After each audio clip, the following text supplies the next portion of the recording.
Bem, a nossa proposta, né, nomeamos como projeto Porco com K, para comparar a evolução de preços, né, dos principais macros ingredientes para a produção de rações, que é o milho. Não é somente o milho, né, mas ele realmente é o item de maior importância, com a flutuação dos preços por quilo dos suínos e frangos. Nós vamos demonstrar toda a fonte de dados, a forma que foi feito o tratamento, qual foi a técnica usada e qual a conclusão que nós chegamos.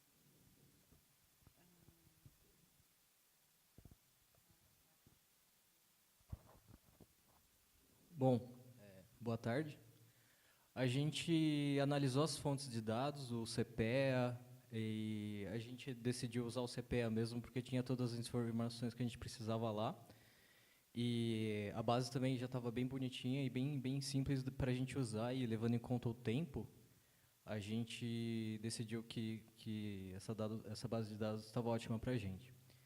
Bom, o indicador do milho, a base foi o CPE, né, que é do Exalc, uma unidade da USP. Então, consideramos a fonte confiável. E, de acordo com o DMITU, a gente não teria problemas de privacidade ou royalties, porque é informação aberta e tudo mais. O indicador do preço do suíno vivo, né, no caso. Para o milho, a gente usou como base o preço lá que está em sacas. Aqui é o suíno, que é por quilo. Depois esse valor for normalizado. E também o preço do frango. Qual que era a nossa ideia? Relacionar as variações, as flutuações dos preços com base no milho, dado que o milho é o principal componente da ração que é usado para esses animais.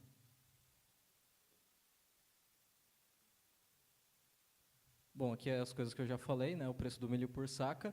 A gente também tinha uma quebra, tanto por suíno quanto por frango, desculpa, só por suíno, que era por os principais estados produtores, né, aqui do país. E o frango, no caso, só tinha estado de São Paulo mesmo. Agora o Cirilo vai comentar um pouco. Alô? Bom, por ser uma base relativamente bem pequena, né, tinha mais ou menos aí uns 2.000 registros, né, eram dados desde 2011, se eu não me engano. Então, a gente optou por usar o próprio Excel para fazer o pré-tratamento dos dados, né. Então, a gente identificou que havia gaps entre os intervalos. Então, os dados de milho era um intervalo diferente dos outros. Então, a gente fez esse batimento, retirou o que não dava para utilizar e optou por manter os registros que estavam incompletos. Então, às vezes, a gente tinha uma informação só do frango e de dos suínos. A gente optou por manter e identificar os registros incompletos como NA, porque o próprio algoritmo depois ia fazer esse tratamento, né? Após isso, a gente normalizou alguma dessas variáveis, né? Como, por exemplo, o preço do milho, que era na fonte de dados é dado por saca, a gente fez por quilo, né, para tentar ver se achava um resultado mais interessante. E depois desse tratamento todo, a gente transformou em CSV para fazer a ingestão para a fase de descoberta das relações, né? Então, inicialmente, a gente plotou, né, como é um assunto totalmente novo para a gente, né, ninguém aqui é de agronegócio, então a gente plotou todas essas variáveis num gráfico para tentar ver se existia alguma tendência, alguma sazonalidade. E depois disso a gente foi e montou uma matriz de correlação, no caso, utilizando o coeficiente de Pearson. Ficou até para a lição de casa, né, como o tempo era curto, tentar usar outros coeficientes, né, talvez não lineares, mas a gente optou o mais simples, que era o coeficiente linear de Pearson. E para ver qual que era o grau de relação entre o preço do milho e o preço, né, do suíno e dos frangos.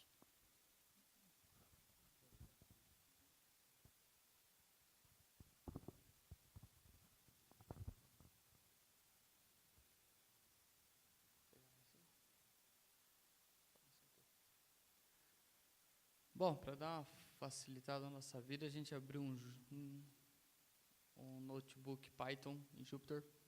Então, carregamos CSV. O dado já tinha sido tratado no Excel, então foi basicamente plotar o gráfico aqui, só para a gente ver a cara deles. Então,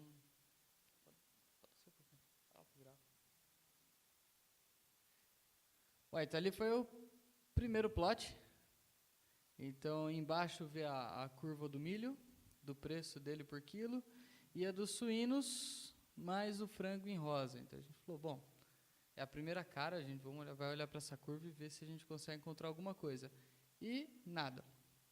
Essa foi a primeira conclusão. Aí a gente viu um pequeno degrau localizado em torno de 2016, no início. Então, a gente deu um zoom ali para ver se encontrava mais alguma coisa.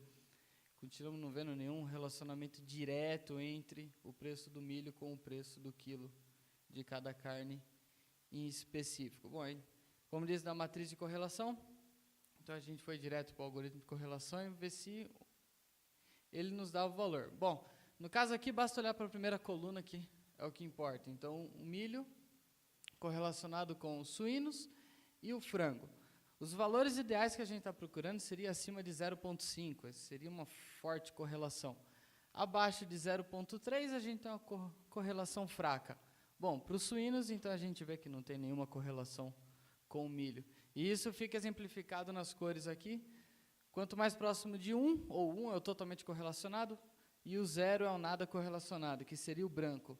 Então, a gente vê para os suínos aqui um branco e um frango correlacionado com o milho, que é a principal fonte de alimento dele. Aí a gente... Então, assim, a primeira coluna, então, a primeira linha, né, mostra, então, que o milho não tem nenhuma relação, né, ou uma relação desprezível, né, segundo o Pearson, e com o frango é uma relação fraca, né, de 0,44. Então, a gente chegou à nossa hipótese lá, que era, a gente imaginava que existia uma relação, né, forte entre o preço do milho e o preço do quilo do frango e da carne, e não é bem assim, né. E a gente né, depois tenta encontrar por esses motivos. Outro resultado também interessante, mas também já esperado, é que existe uma correlação fortíssima entre os preços do suíno entre os estados, né, mostra que existe, então, esses preços não é definido ao acaso, né, existe um porquê, né, isso mostra que essa correlação é forte entre os estados. E foi basicamente isso, né, a nossa hipótese foi por água abaixo, não existe muita relação. Bom, aqueles dados que a gente tinha eram para valores diários. A gente falou, beleza, então o valor diário, dia a dia, a gente faz a correlação, a flutuação está muito grande. Falou, vamos tomar a flutuação mês a mês. Então, pegamos os valores, as médias mensais de cada preço, vamos ver o que acontece. Melhora, o gráfico fica mais bonito, a gente vê uma flutuação bem menor. Aí a gente corre para a nossa matriz de correlação e nada acontece. Então, melhorou um pouquinho, quer dizer, então a gente continua confirmando que não tem uma relação direta.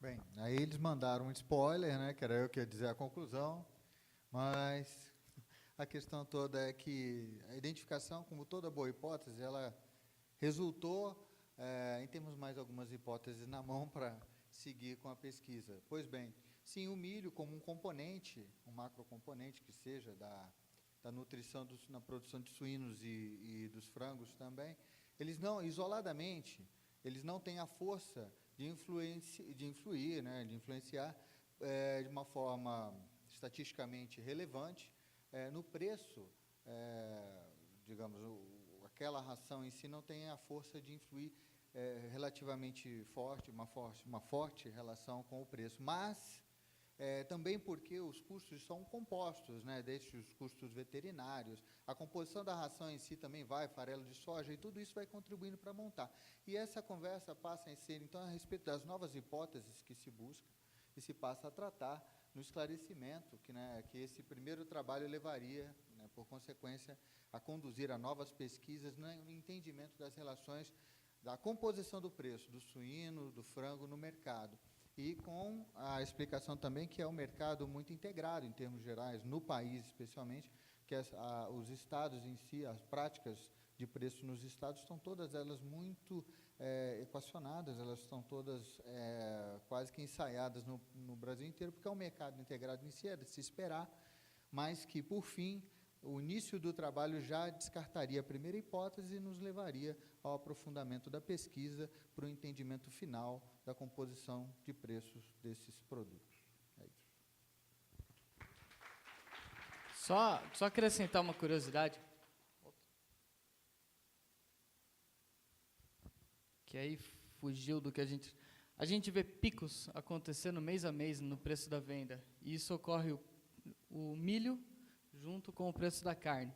Aí a gente pegou algumas regiões de meses a meses, só para dar uma olhada. Lógico, teria que filtrar ao máximo, buscar exatamente a correlação, mas o milho sobe e a carne sobe junto. Vamos dizer que, ao mesmo tempo, a gente pegou 3 períodos para dar uma olhada e a coisa acontece. Quer dizer, seria um ponto para caçar. É. E a outra que a gente procurou foi justamente aquele salto, aquele degrau que surge em 2016. Ali, bem no início do ano, já tem um degrau. Enquanto a gente estava esperando, começamos a caçar, procurar. Esse foi um ano de recessão no país. O dólar disparou no começo do ano, depois teve o processo de impeachment da Dilma, que a coisa piorou com relação ao dólar, e levou o milho para cima com o preço. Quer dizer, ali pode estar uma boa explicação do motivo daquele degrau. Okay?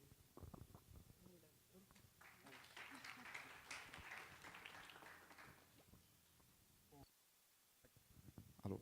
Aqui a gente faz algumas propostas de melhoria, né? Como o tempo era curto, não deu para fazer tudo que a gente gostaria, né? Então, é claro que nessa base de dados poderia ter algumas anomalias, então fazer a detecção e retirar essas anomalias poderia dar um resultado mais interessante. E talvez usar um coeficiente não linear, talvez essa correlação não seja tão direta assim entre o milho e o preço das carnes.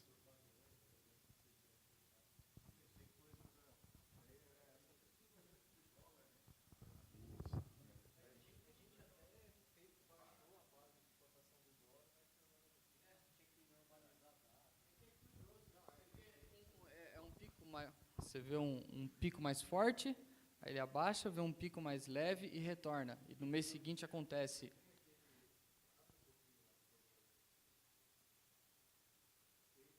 Opa, desce. Opa, aí. Ali é 6 meses. E você vê 6 picos.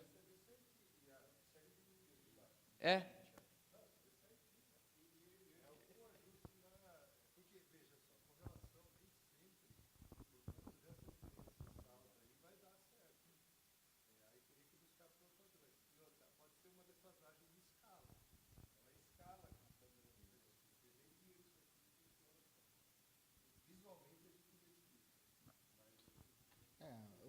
Há indícios a se investigar ali, ou através da mudança de estratégia, do algoritmo aplicado, mas há indícios ainda que dá para aprofundar.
Alô? Pode começar? Oi, gente, boa tarde. Nós somos o Grupo 7 e, como tema, a gente queria investigar o mercado da soja, o preço que a soja é cotada no Brasil e no exterior. Pode passar. Aqui está um pouco um schedule assim da nossa apresentação. E aqui está a nossa motivação. Ó. No dia 8 de agosto, saiu aquela lei que dava um custo mínimo do frete no transporte rodoviário. Né, misturado com aquela greve de caminhoneiros e tudo mais, a gente queria entender os impactos, né, de fatores internos no Brasil ou de fatores externos, assim, seja política ou outros temas, como que isso influenciava no preço da soja. Beleza? Pode passar. Como dataset, a gente pegou essas séries históricas e explicar um pouquinho para vocês, tá? Essa primeira aqui, ó, no Paraná, é o preço da soja do produtor. Daí depois vem o preço da soja no Porto de Paranaguá, que o que acontece? Ela já sai do Paraná ali e vai até o porto, então tem influência de fatores que estão aqui dentro, principalmente o quê? O transporte, o frete, mas pode ter outras influências. E aqui o preço da soja na Bolsa de Chicago, na CBOT. Pode ir. Só mostrando mais o dataset, né? Acho que esse site todo mundo entrou, né? O CPEA, ele tinha o preço da soja lá bem pronto para a gente fez o download, passa mais um. Daí tem no Excel, já com real e dólar, né? Então a informação já estava ali bem mastigadinha para a gente. E também tem um print, né, desse investing.com. As dificuldades que a gente teve é que nesse invest.com ele não dá para a gente o preço médio da soja cotado no dia, negociado, né? Ele dá o valor máximo e mínimo. O que a gente fez foi uma aproximação para tirar a média, porque assim, a gente não sabe quantas transações foram feitas no máximo, quantas transações foram feitas no preço mínimo, entendeu? Então a gente pegou meio que a média desses valores e seguiu com ela. A outra coisa é que, por exemplo, tem feriados brasileiros que não tem em Chicago. Eles não comemoram tudo que a gente comemora, né? Mas, então, assim, tem dia que não tem preço da cotação da soja aqui. E lá tem.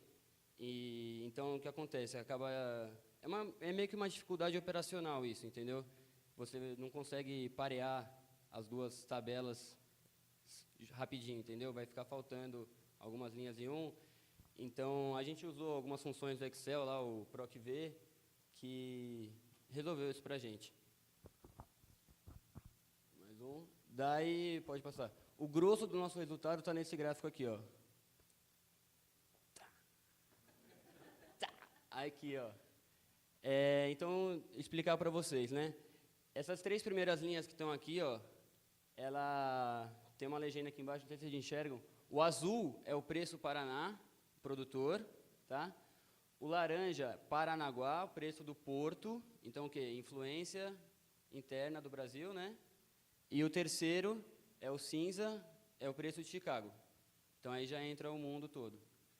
E aqui embaixo a gente pôs também o dólar, né, para a gente só ter uma referência. Tudo bem? Tem um microfone, mas tudo bem.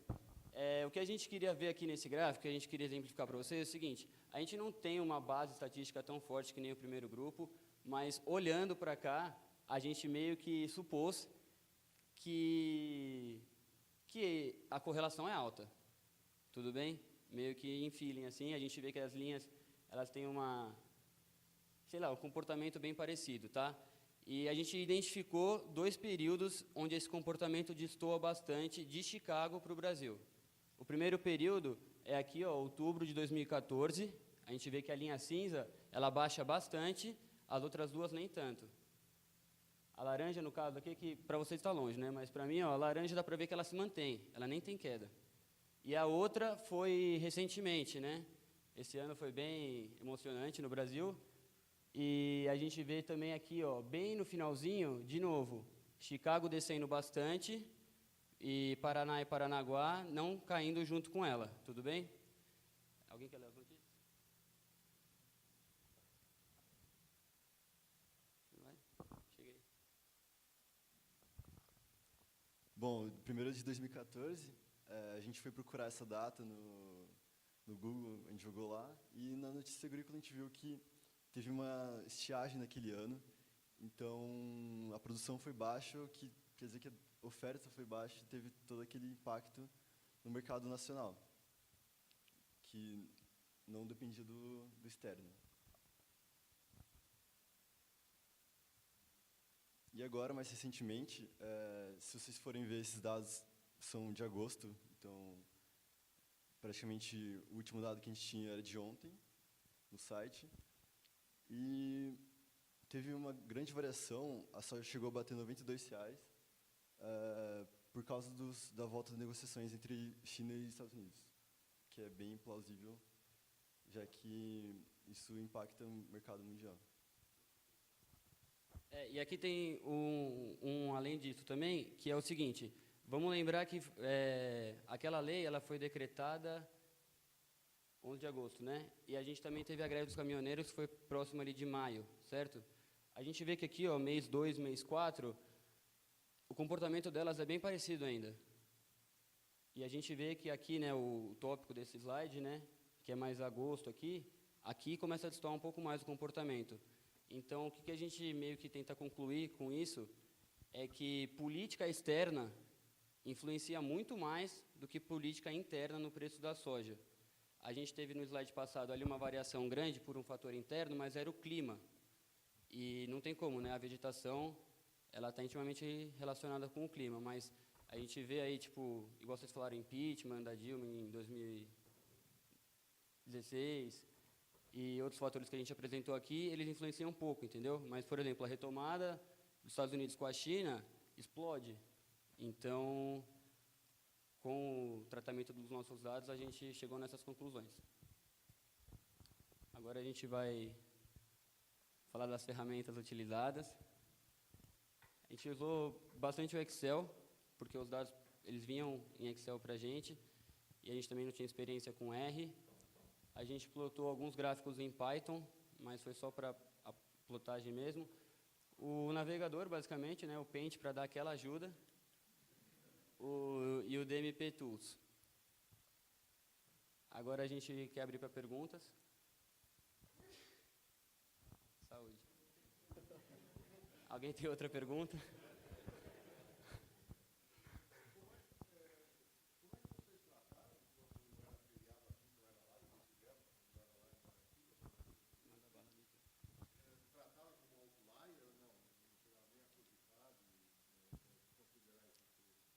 Certo.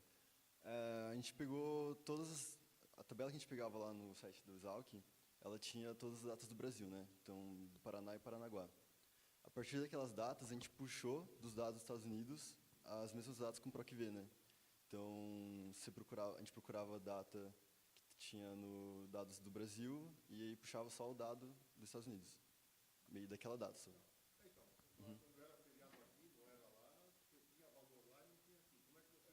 Ah, sim.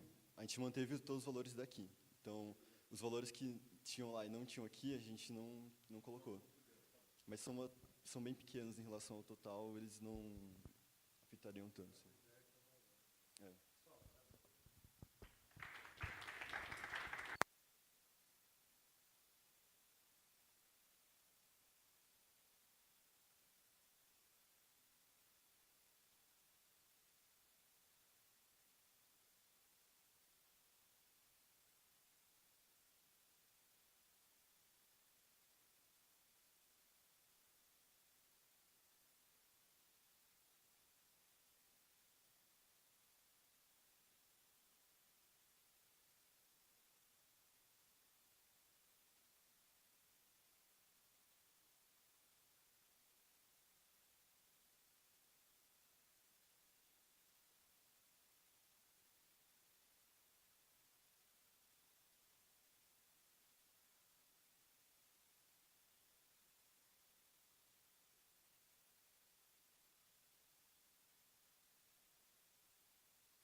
Alô?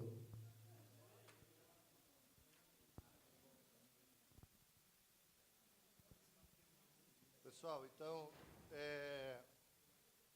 só um minutinho. Só falando para todos, por favor, todo mundo coloca o nome e e-mail e me mande a apresentação, quem for o responsável aí no grupo que tiver feito, tá bom? Eu também peço que vocês sejam um pouco dentro dos 10 minutos para a gente poder dar um encaminhamento. Obrigado. Opa.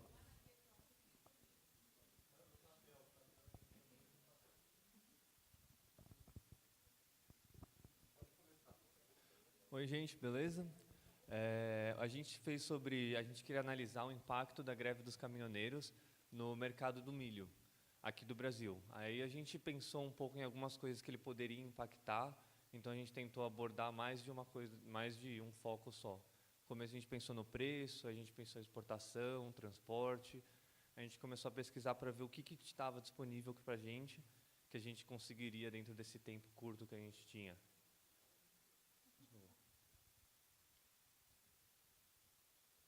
Então, a gente partiu começando escolhendo as bases de dados e o nosso produto. A gente pensou em coisas que a gente não precisasse dar um tratamento muito forte na base de dados, coisas que poderiam estar disponíveis facilmente. Isso também foi um dos motivos pelo qual a gente acabou optando pelo milho. A gente procurou os dados de exportação que tinha no Comex, foi relativamente fácil de encontrar. A gente teve que dar um certo tratamento, que a gente vai mencionar depois. A gente pegou os dados de preço também, aí o preço a gente pegou de algumas bases diferentes, para a gente ter tanto preço brasileiro, preço lá de fora. A gente usou dados do IBGE no tratamento desses preços. E a produção, a gente ia pegar da Conab, mas aí a gente acabou tendo alguns problemas com isso. A gente não encontrou o dado do jeito que a gente queria e não teve o tempo para tratar, deixando ele mais arrumado, mas a gente vai mencionar depois. E a gente também foi atrás de notícias, que é uma fonte de dados também, menos estruturadas, mas a gente pegou elas como mais indicadores do que elas falavam sobre isso, sobre o assunto, ver se as conclusões faziam sentido também. E a gente encontrou várias, só que a gente gostaria de mencionar principalmente a Reuters e a BPA, que foram onde a gente usou mais nas conclusões. Na gestão de dados, a gente pegou tudo da web, todas essas fontes tinham links de Excel ou link de dados, e a gente acabou armazenando, uma parte deles a gente usou SQL, e o resto tudo no Excel, onde foi a ferramenta principal para fazer o tratamento e as análises também. O tratamento de dados, então, daqui para frente a gente vai começar a dividir entre exportação e preços, que foram as duas análises que a gente fez. Na exportação, como a gente estava falando, a gente pegou do Comex, só que lá a gente pegou os dados divididos anualmente, a gente teve que juntar todos num arquivo só para poder analisar, fazer uma separação mês a mês para ver essa evolução. E a gente também, depois de um tempo, a gente normalizou ele para comparar eles ano a ano, porque a exportação variava muito de ano a ano, e a gente queria principalmente esse foco, como milho, a maioria das commodities agrícolas, elas são muito sazonais, pegar o mesmo trecho de comparação dos últimos 3 meses de impacto. Então, a gente pegou abril, maio, junho, principalmente por causa da greve. E depois a gente começou a analisar os preços. A primeira coisa que a gente fez, como a gente tinha uma base histórica de 10 anos, a gente trouxe tudo a valor presente, usando o IPCA, que foi onde a gente usou os dados do IBGE, e a gente fez um cálculo de variação de mês sobre mês, anualmente. Aí, começando a nossa análise, a gente focou primeiro na exportação, e a gente percebeu, olhando os dados, primeiramente, que a gente notou uma queda muito forte em maio. E a gente achou que isso principalmente ia ser por causa da greve dos caminhoneiros, mas a nossa teoria foi por água abaixo quando a gente comparou todos os anos um do lado do outro. Esses todos normalizados, então, mas o dado que a gente pegou, ele estava em milhões de toneladas, mas aí todo mundo pode notar que a gente tem um vale muito grande ali em abril, maio, e começa a crescer depois de junho. E essa linha vermelha mais grossa, a gente tentou destacar, que é o ano de 2018, que é onde a gente teve a greve. Então, ela se comporta muito, muito dentro do padrão, na verdade. Aí, depois disso, a gente decidiu olhar os dados de preço. Quer dizer, desculpa, depois a gente deu um zoom para ver só esses últimos 3 meses dos últimos 5 anos, para tentar realmente ver se tinha alguma coisa diferente ou discrepante. A nossa outra ideia era tentar analisar isso fazendo um paralelo com a nossa produção, talvez. Se a gente tivesse tido uma produção muito alta nesse mês em particular e ele ainda assim estivesse dentro do padrão, mas por falta dos dados mensais de produção, a gente não conseguiu aprofundar um pouco mais essa análise, mas a gente viu bastante potencial ainda de fazer alguns paralelos. Aí depois a gente decidiu analisar pelo preço, já que pela exportação não deu muito certo, e a gente ficou feliz novamente vendo que o preço de maio tinha subido, que era a nossa teoria, que por causa do aumento do preço do frete, uma diminuição da oferta, esse preço ia subir.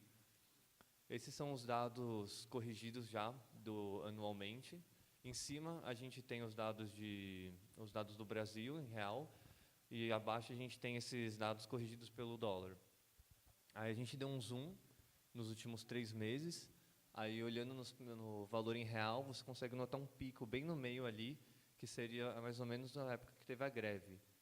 Aí, a nossa segunda teoria também foi por água abaixo quando a gente comparou esse preço normalizado pelo dólar. E a gente viu que isso não passou de um aumento no preço do dólar para o real. Então, a nossa conclusão é que a greve realmente afetou pouco o milho, se afetou de fato. A gente não fez uma análise tão aos baixos números. A gente viu que o preço tinha subido um pouquinho, mesmo normalizado, mas esse é um produto altamente volátil, como vocês perceberam no gráfico de preço diário dele. Então, como o grupo anterior já mencionou, talvez políticas nacionais aí tenham um impacto muito maior do que o frete.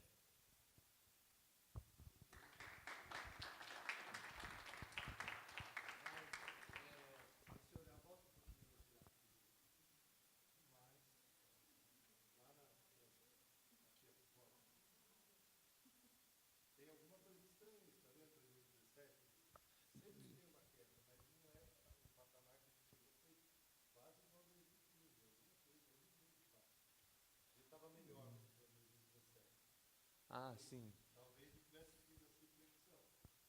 É. Porque isso vai depender de produção, vai depender de construir também. Sim. Legal. Parabéns, pessoal. Obrigado.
Bom, boa tarde. O nosso grupo, primeiro a gente pensou em avaliar a variação do preço dos grãos, tá? Não apenas um, mas todos os grãos que estavam ali na base da CPEA. Então, como é que a gente atuou? Para definir o objetivo, a gente basicamente fez um brainstorm aqui, né? A gente discutiu exatamente que tipo de análise ia ser feita. E a gente resolveu começar pelo simples, né? Começar por uma avaliação de correlação linear, e aí a gente partiu para a coleta, tabulação. Nessa parte, a gente usou algumas ferramentas para iniciar a análise. A gente usou o Tableau para tentar enxergar um pouquinho como que a série se comportava. Usamos também o Excel, mas a gente acabou partindo para o Python para fazer as análises de uma forma consolidada. Aí teve a crítica, a análise, e acho que vai passando e a gente vai comentando, né? Porque primeiro a gente baixou os dados, né? Tanto a gente queria fazer esse estudo que foi definido no brainstorm, é que a gente ia ver se o preço dos grãos tinha alguma influência ou alguma correlação com a inflação de mercado, com a IPC-FIP. Tá? Pode passar. E aí, antes dessas análises, nós fizemos alguns insights, tivemos alguns insights via Tableau e Excel, e aí partimos para tanto a análise das séries, quanto uma regressão linear delas e tentar ver a questão da correlação.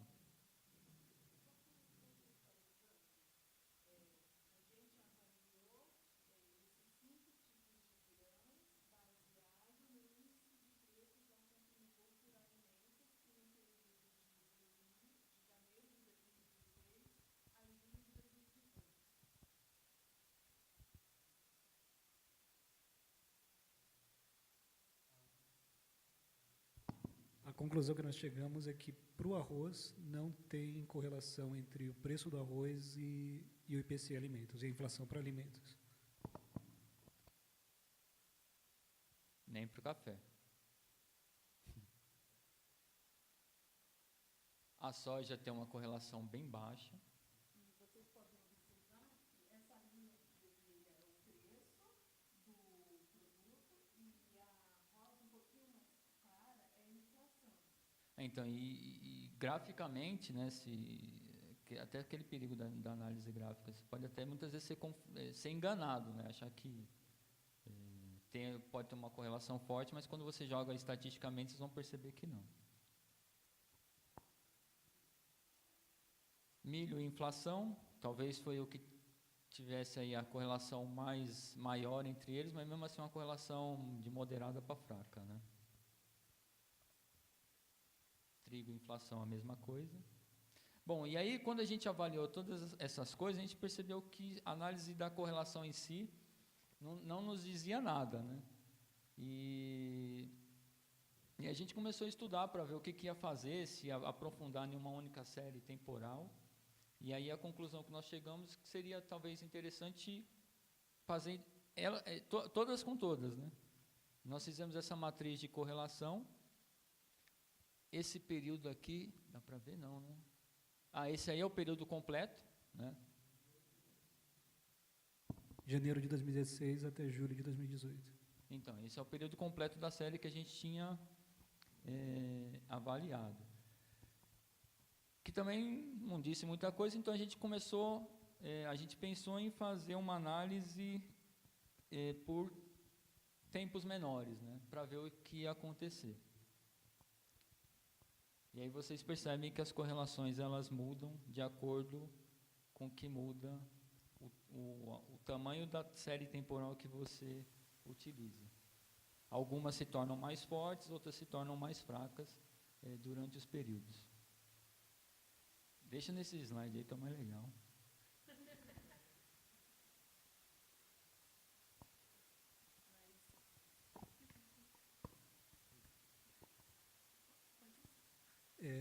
Algumas informações a gente tira desse gráfico, dessa matriz de correlação. Por exemplo,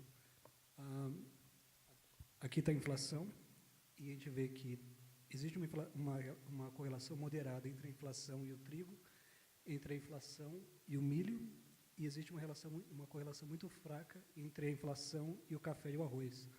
Mas o café e o arroz, o preço do café e o arroz tem uma correlação interessante, uma correlação forte. 0,89 é considerado uma correlação forte. Além disso, existem correlações entre o preço da soja e o preço do milho. Existe correlação forte entre o preço do trigo e o preço do milho. E também uma correlação forte entre o preço do trigo e o preço da soja. Nesse período de 2016 a 2018. Põe um animado, vamos tentar observar essas séries, essas correlações. Dizem que tem momentos que elas ficam muito fortes, mas também tem momentos que ela fica bem fraca.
Agora gravando.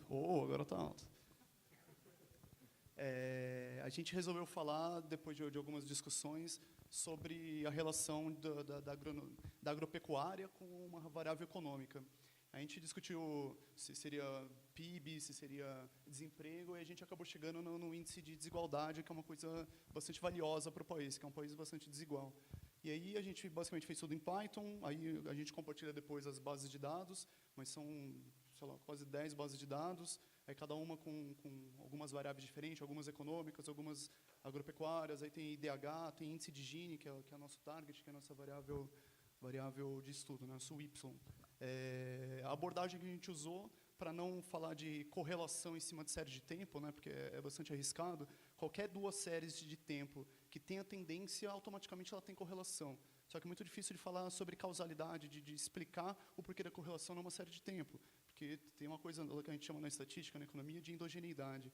Sempre que as duas séries crescem por qualquer outro motivo que não a relação entre elas, ocasiona correlação. A gente usa essas técnicas do pessoal da estatística de regressão linear múltipla para isolar os efeitos das variáveis. E, bom, é mais ou menos isso que a gente fez. Vou passar rapidamente aqui. Aqui não tem apresentação, é basicamente código. Uma das bases que a gente usou eram os shapes do Brasil, né? Então, a gente tem quase... Quantos municípios a gente tem? Olha lá, na mosca.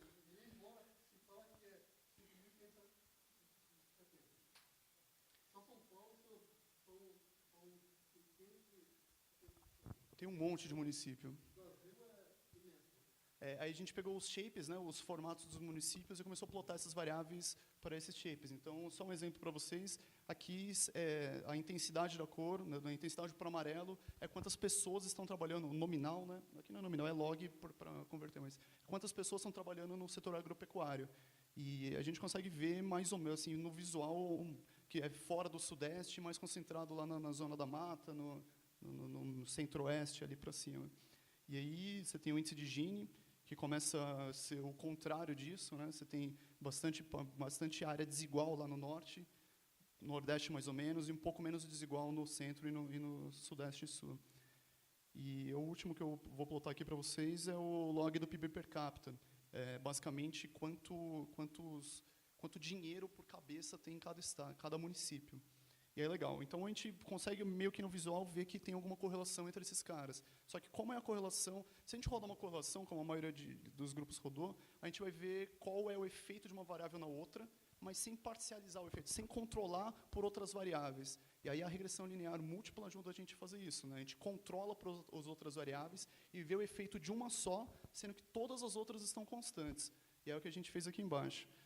Primeiro a gente fez as correlações normais, né, que a maioria dos grupos fez. Então você tem correlações razoavelmente, não vou falar baixas, mas porque tem bastante ruído. Então, cabeças de gado em cada um dos municípios contra cabeças de ave em cada um dos municípios. É a correlação. E aqui no finalzinho, esse é o part plot, né? Então, as cores aqui significam regiões do Brasil. Então, você consegue ver que algumas regiões do Brasil são bastante diferentes. Por exemplo, aqui plotando 2 a 2, né? A correlação sai desse gráfico aqui, passa uma reta por ela. Aí você consegue identificar que alguns, por exemplo, o azul é sul, então você tem um sul muito diferente do verde, que é o nordeste, né? A gente consegue identificar essas coisas no visual. Só um ponto rápido, essas variáveis que são muito intensas de um lado, são muito assimétricas, é legal a gente corrigir essa assimetria, né? Passar log, passar box-plot, passar alguma técnica que deixe ela mais parecida com uma curva normal, porque isso facilita o trabalho da correlação linear. Aqui, possivelmente, não vai ter uma correlação linear se você rodar. E aí a gente encerra com uma regressão múltipla, né? E aí, acho que a análise disso aqui é mais ou menos o seguinte. O nosso target, o nosso y da função, é o índice de Gini, e a gente está medindo como essas variáveis afetam o índice de desigualdade. Então, o que a regressão mostrou para a gente, bom, basicamente, valores positivos aqui, essa lista aqui são os betas, né? São os valores, o beta calculado na nossa regressão, e valores positivos significam que aquela variável impacta, ela não causa, né, mas ela está correlacionada positivamente com a desigualdade. Então, valores altos, bastante desigualdade, valores baixos, baixa desigualdade. E a gente consegue ver, por exemplo, municípios que têm muita cabeça de ave, não sei se fala assim, eu não entendo de agropecuária, mas ele está associado a baixos níveis de desigualdade, eles provocam baixos níveis de desigualdade. E aí, para quem gosta mais de estatística, todos os nossos testes T são significativos, todas as variáveis são diferentes de zero. Por que ave está relacionado negativamente e, por exemplo, bovino está relacionado positivamente? As nossas discussões internas sugeriu que, provavelmente, ave está relacionado à pequena propriedade, que, mesmo com baixo investimento, você consegue produzir. Você pega um financiamento no BNDES com baixos juros e você consegue produzir galinha, basicamente. E, para boi, isso não é verdade, né? Porque você precisa de uma terra muito grande, muitos hectares, e é caro, enfim, na minha opinião, deve ser, não tenho certeza. Mas é basicamente isso que a gente fez. A gente tentou isolar os efeitos das variáveis agronômicas, agropecuárias, sobre o índice de desigualdade no Brasil. Nós baseamos basicamente a IBGE, censo agropecuário, os shapes também a gente também pegou no IBGE, e também pegamos o índice de Gini no DataSUS. Bom, é isso então, pessoal. Alguma pergunta?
Bom, acho que para finalizar as apresentações, a gente vai ser breve, né, para não estender, acho que até umas 8 a gente termina.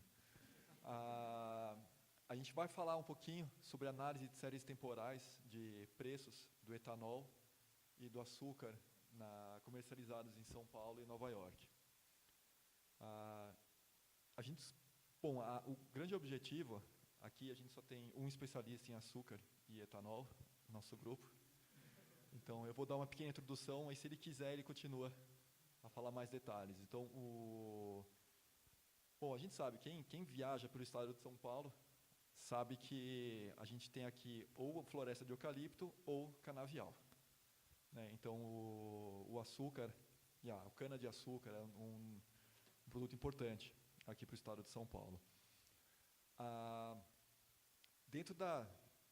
No produto final, né, ele ou é açúcar ou é etanol.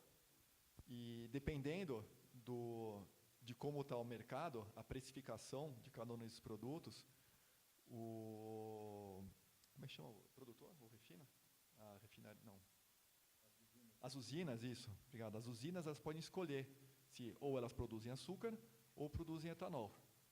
E um dos nossos objetivos era realmente determinar quando que é vantajoso produzir açúcar e quando é vantajoso produzir etanol. Quer complementar alguma coisa? Sim.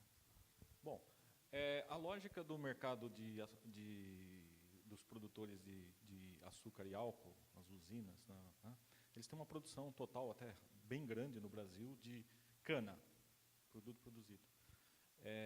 Em cima disso, eles têm os dois produtos já manufaturados ou fabricados, que é açúcar e álcool. Eles têm que decidir qual é a situação ótima, baseado em preço do mercado internacional e demanda interna. Tem uma demanda interna de açúcar grande, de álcool, mas basicamente o que determina para quem produz é a lucratividade. Então, a cotação internacional é bastante relevante na hora de definir. Então, dada uma produção de cana, eles definem o que é melhor, quanto que é melhor produzir de açúcar e de álcool. E a gente levantou esses dados, a gente buscou esses dados de produção na verdade, de preço. Nós pegamos aí uma média dos últimos 10 anos de preço internacional do açúcar e do álcool, e a gente tentou fazer um trabalho inicial, era ver responder qual era, em um determinado momento, qual era o melhor produzido. Mas a gente acabou vendo algumas dificuldades aí, e a gente acabou fazendo só um estudo em cima dos dados dos preços ao longo desse tempo que a gente coletou. Sem spoiler.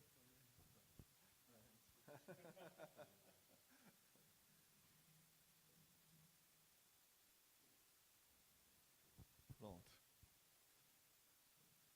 Então, nossa análise, a gente usou duas principais fontes de dados. Uma delas é a base de dados do CPEA, tanto do açúcar cristal quanto do etanol hidratado, ambos preços para São Paulo. E a gente também usou os dados históricos da Bolsa de Nova York a partir do site investing.com. A série do CPEA é uma série diária de preços, e a série do Investing é uma série mensal. Então, a gente fez um tratamento para deixar as duas dentro da mesmo intervalo de amostragem, em intervalos mensais. E, basicamente, nos dados do Investing, eram fornecidos dados, o dado de abertura do mercado, o dado de fechamento do mercado e o preço mínimo e máximo do intervalo. A gente calculou a média entre o mínimo e o máximo, assumindo que isso seria uma boa ter uma ideia da variação do preço ao longo do tempo. Periodicidade, já comentei. E essa é a série histórica dos dados de açúcar. Então, nessa linha verde mais escura, são a saca de açúcar em São Paulo, com preço mais elevado, todos os preços são em dólar, e o preço em verde mais claro, a de baixo, em geral é mais barata, é o preço em Nova York. A gente vê que o preço sobe, o preço desce, sobe, desce, assim por diante. Então, a gente não vai falar muito em sazonalidade ou análise espectral, enfim, uma série de análises daria para usar para descrever mais esses dados. A nossa segunda base são os dados do preço do litro de etanol em Nova York e em São Paulo. Encher o tanque de gasolina com etanol em Nova York é mais caro. E a gente vê também, sobe, desce, mas não acompanha tão de perto. Então, as duas bases, as séries temporais, elas não são tão parecidas, no caso do etanol.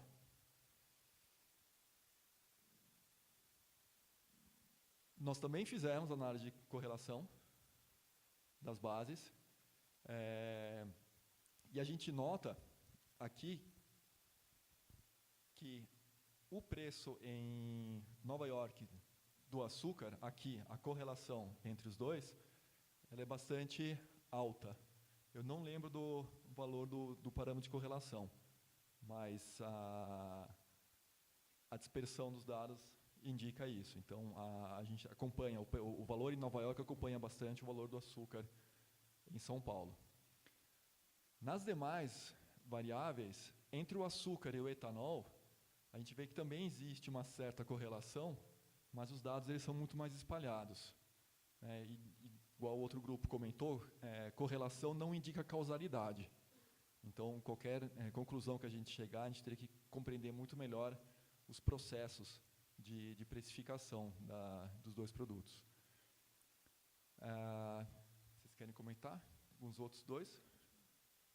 Acho que essas são as principais observações que a gente viu da distribuição. As outras correlações, apesar de se encaixar uma reta aqui ou encaixar uma reta aqui, a gente vê que essa correlação aqui nesse caso não diz nada. É um puro artifício matemático. Então, para concluir, o mercado consumidor de açúcar e álcool, ele é uma parte importante, né, na demanda dessas commodities, mas a cotação internacional tem um peso forte nas decisões e orienta o percentual de cada um desses itens a serem produzidos. O Brasil é um dos maiores produtores de açúcar no mundo, e o valor na Bolsa de Nova York ele é altamente correlacionado com o preço em São Paulo.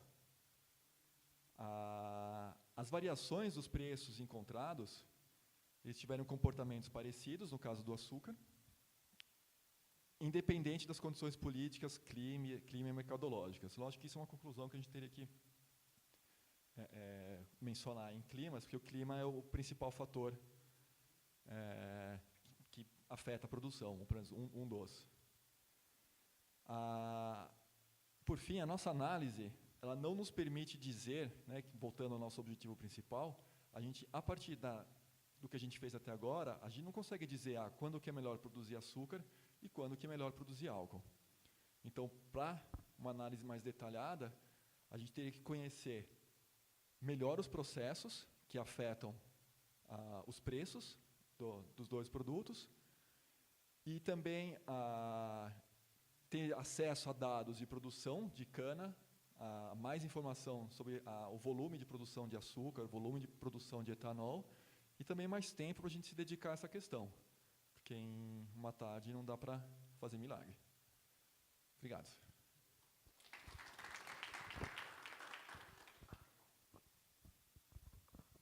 Ok, muito obrigado.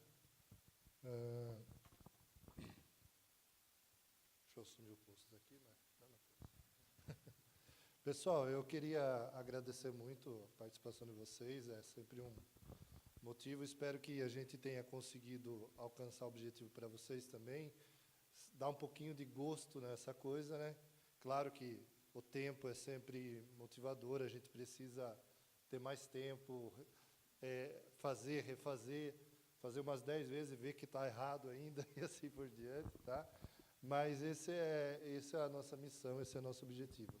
Fica aí um convite para vocês, acompanhem o nosso grupo, o professor Pedro tem feito bastantes iniciativas aqui, o professor Pedro também ministra a disciplina de Ciência dos Dados, então fiquem à vontade também para conhecer o grupo, espero que um pouquinho a gente tenha conseguido evoluir nesse processo, e principalmente a parte de gestão de dados, e essa questão de dificuldade de séries temporais, de acesso a dados.